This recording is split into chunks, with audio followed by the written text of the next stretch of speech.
বিসমিল্লাহির রহমানির রহিম। আসসালামু আলাইকুম। কেমন আছেন সবাই? আমি আবার আমার খামার বাড়ি রান্নাঘরে আইয়া পড়ছি। আপনাদের লিগে নতুন একটা ভিডিও শুরু করতেছি। তো আমি আজকে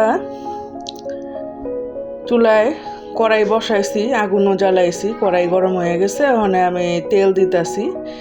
আজকে খুব বেশি কিছু রান্ধুম না। আমার মেয়ে কইছে যে বিরিয়ানি খাইব।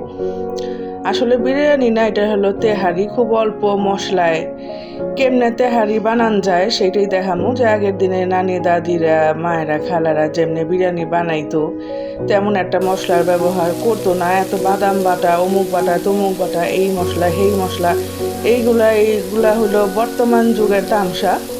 এই তামসা ছাড়াও যে বিরিয়ানি রান্না করা যায়, তেহারি রান্না করা যায়, সেইটাই আজকে আমি আপনাকে দেখামো। হেনে আমি শুধুমাত্র আদা বাটা ছাড়া আর একটা মশলা ছাড়া অন্য কোনো মশলা ব্যবহার করি নাই। কোনো রকম আদা বাটা জিরা বাটা দিই নেই, এগুলা না দিয়ে, আদা বাটা দিছি, জিরা বাটা দিই নেই, আর অন্য কোনো মশলা টশলা দেই নাই। সেইভাবে এই বিরিয়ানি কেমনে আমি আজকে রান্ধি বা তেহারি কেমনে রান্ধি সেটাই দেখবেন। এনে আমি পেঁয়াজ, লবণ আর গরম মশলা লইছি, সেইটারে ভাজা ভাজা কইরা, খুব বেশি ভাজি নেই পেঁয়াজটারে, আর আমি দিয়ে দিতেছি কুইটা ধুয়ে পরিষ্কার করে রাখছি সেই মুরগি। তো মাইয়া মুরগির তেহারি খাইবো, এইটা বানাইতেছি, আপনারা দেখতে থাকেন। এত সহজভাবে বিরিয়ানি রান্না বা তেহারি রান্না আর কেউ দেখাইব না আপনাকে। ভিডিওটা স্কিপ করে কোনো জায়গায় যায়েন না, তাইলে কিন্তু রান্নাটা শিখতে পারবেন না। তো আমি সুন্দর করে মাংসটা ভাইজে লুইতেছি পেঁয়াজের লগে। এনে কিন্তু এখনো পর্যন্ত আমি আদা বাটা দিই নি গে। মাংস ভাজতে ভাজতে যখন মাংসের কালারটা পাল্টে যাইব গা, তখন আপনারা হেনে আদা বাটা দিবেন। হেনে আদা আর রসুন একসাথে পেস্ট করা আছে, ওইটাই আমি দিতেছি। এই একটা মশলা দিয়ে আর একটা সামান্য একটা আমার ঘরে তৈরি করা মশলা আছে, ওইটা দিব, আর কোনো কিছু দিব না। তো আপনারা দেখতে থাকেন। তো এই যে আদা দিয়ে আমি সুন্দর করে আবার ভাজা লইতেছি, মানে আদাটাও কষা যাইব। এই ভাজতে ভাজতেই কিন্তু আমার মাংসটা সিদ্ধ হয়ে যাইব গা, বুঝছেন? এর মধ্যে কোনো পানি মানিও পড়বো না তেমন একটা। এমনিতে মাংসের ভিতরে যে পানি থাকে সেটারই এখন শুকাই লইতেছে। আর এই যে এই মশলাটা, এটাই আমি বাসায় রেডি করে রাখি, এটাই আমি দিই, রোস্টের মধ্যেও দিই, বিরিয়ানির মধ্যেও দিই। এই একটা মশলা আমি সব কিছুর মধ্যে ব্যবহার করি। তো এইটাই দিলাম, এইটাই শেষ, আর কোনো কিছুই দিব না। সামান্য একটু মরিচের গুঁড়া দিব, একটু কালারের লেগে। আর এই যে কাঁচামরিচটা দিয়ে দিতেছি। আর কোনো মশলা এর মধ্যে যাইব না, কোনো টক দইও না, কোনো বাদাম বাটাও না। এই সব কিছু ছাড়াই আজকে আমি তেহারি বা বিরিয়ানি যেটাই আপনারা কোন না কেন, তেহারি আর বিরিয়ানির মধ্যে কিন্তু একটা পার্থক্য আছে। পার্থক্যটা হলো তেহারির মাংসগুলো ছোট ছোট থাকে আর বিরিয়ানির মাংসটা একটু বড় থাকে, এই ছাড়া আর কোনো পার্থক্য নাই গা। আর তার বাদ বাকি যারা কয় যে এই পার্থক্য আর সেই পার্থক্য, ওগুলি সবই ফালতু কথা। এই যে একটু মরিচের গুঁড়া দিলাম, আর কোনো কিছু এখানে আমি দেবো না। তো আপনারা কিন্তু খেয়াল করে দেখেন, আমি এখানে আদা রসুন আর একটু যে স্পেশাল মশলা যেটা আর কি আমি রোস্টের মধ্যে দিই, সেই মশলাটাই এখানে দিছি, আর কোনো কিছুই দিই নেই। তো এইটারে আমি সুন্দর করে রান্না করে লইতাছি, মানে এটা এমনি আর কি রান্না হয়ে যাবো, এর মধ্যে তেমন কোনো কিছু আর দেওয়ার নাই। এটা ভালো ভালো কষতে কষতে সুন্দরভাবে সেদ্ধ হয়ে যাবো গা। তো একটু ডাইকা দেওয়ার চেষ্টা করছি আর কি, যদিও ঢাকনাটা খুব ছোট, কোনো মতো একটু ডাইকা রাখছিলাম। হয়ে গেছে গা, মাংসটা সিদ্ধ হয়ে গেছে গা, এটা বেশি সময়ও লাগে না। আবার আগুন, মাটির চুলার যে আগুনের তাপ, রান্না বাড়া এমনি তাড়াতাড়ি হয়ে যায় গা। তা আমার ভিডিও যারা দেখতেছেন তারা কিন্তু স্কিপ করবেন না। ভাল লাগলে লাইক, কমেন্ট, শেয়ার, সাবস্ক্রাইব করবেন। আর সুন্দর সুন্দর রেসিপি আপনারা দেখতে পারবেন আমার এই চ্যানেলটাতে।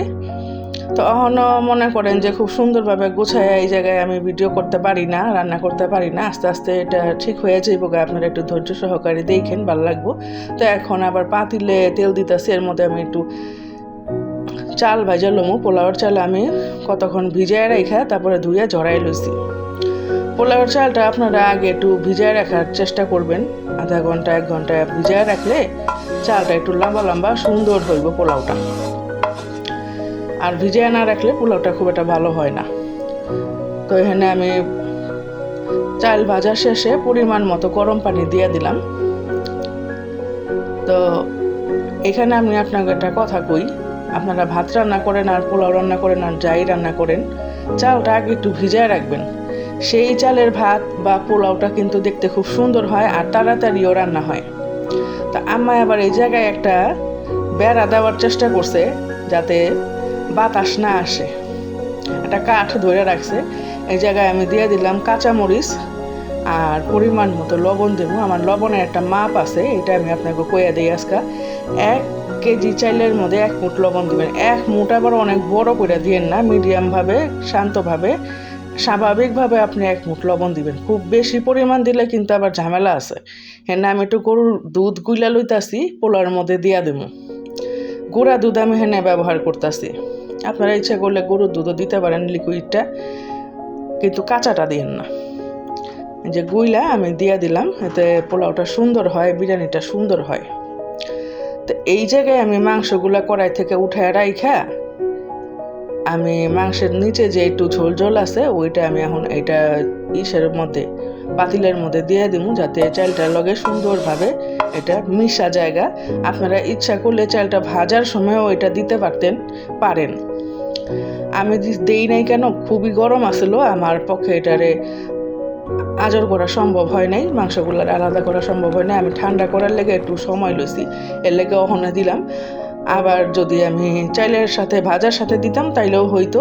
আর এই পানিটা শুকানোর সঙ্গে সঙ্গে আমি মাংসগুলা দিয়া দেব। পানিটা একটু একটু থাকতে থাকতে মাংসগুলা দিলে মাংসের সাথে লাইগা থাকা যে ঝোলটা আছে সেটাও সুন্দরভাবে চাইলের সাথে মিশা যাইব, বিরিয়ানিটা খাইতে ভালো লাগবে। এবার আমি পানি শুকানোর অপেক্ষা করতেছি। পানি প্রায় শুকায় গেছে, কারণ আমি মাংস দিয়ে দিব। মাংসটা দিয়ে আমি এটারে দমে দিয়ে রাইখা দিব। এই যে মাংসটা দিলাম না, ওখানে এটারে মিশাইতে আমার লেগা সহজ হইব, খুব সহজে এটা মিশা যাইব গা। দেখতেছেন আমি মিশাই দিতাছি।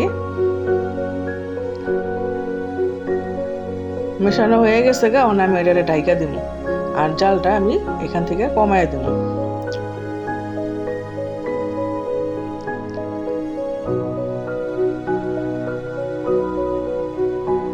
এই কোনা দিয়া আমি একটা কাপড় দিয়ে দিছিলাম যেন কোনা দিয়ে হাওয়া বাইর না হয়ে যায় তাপটা। আমি কতক্ষণ পরে আবার ঢাকনা খুলে একটু ঘি দিয়া দিতাছি। আবারও ওই কোনাটায় আমি ওই কাপড়টা দিয়ে রাখছিলাম। এখন আমার বিরিয়ানি ভাপানো হয়ে গেছে গা, খুব সুন্দর ঝরঝরা বিরিয়ানি হয়েছে। দেখেন আপনারা, কালারটাও খুব সুন্দর আছে। এখন এটারে আমার আম্মারে আমি কইতাছি একটু বাইরা দিবার, আমার আম্মা এটারে বাইরা দিতাছে। খুব সহজ পদ্ধতিতে, একদমই নানান রকমের মশলা ছাড়া আপনাকে আমি তেহারি বা বিরিয়ানি রান্না করে দেখাইলাম। আপনারা এটা একবার ঘরে কইরা খাইয়া দেখবেন যে টক দই ছাড়া, বাদাম বাটা ছাড়া, কেওড়া জল ছাড়া কি সুন্দর যে বিরিয়ানি হইতে পারে, এত স্বাদের বিরিয়ানি হইতে পারে। আপনারা একবার রান্না করে খায়া তারপরে আমারে কমেন্টে জানাইবেন। এটা রান্না করে না খাইলে আপনারা বুঝতে পারবেন না, মনে করবেন যে আমি ফালতু কথা কইতাছি। একবার কইরা দেখেন, তাইলে বুঝবেন।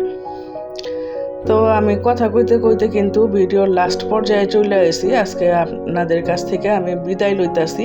দেখা হইতাছে পরবর্তীতে নতুন কোনো একটা এপিসোডে। খুদা হাফিজ।